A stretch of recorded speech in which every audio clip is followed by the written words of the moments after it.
Good day all. I hope everybody is doing good there. Yeah, so welcome to our Alfix YouTube channel. So this video is all about the consonant digraph sounds, as I already told you in our previous video. So here we go. The first sound for today is ch, c, h. Both of them give the sound ch, c, h. Both gives ch, ch.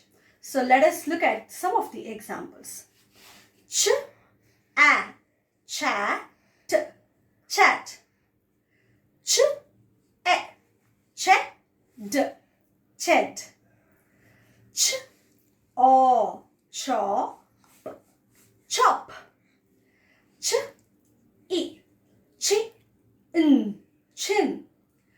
Ch, a, cha, g, chug. So this ch sound comes at the end as well and sometimes in the middle. So some of the examples are punch, couch. So let us look at some of these sentences. Chin and Chad had a chat. Then we have, here I give a punch. This is my new couch.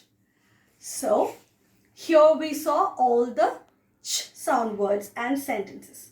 So wait for us for the next video. Thank you.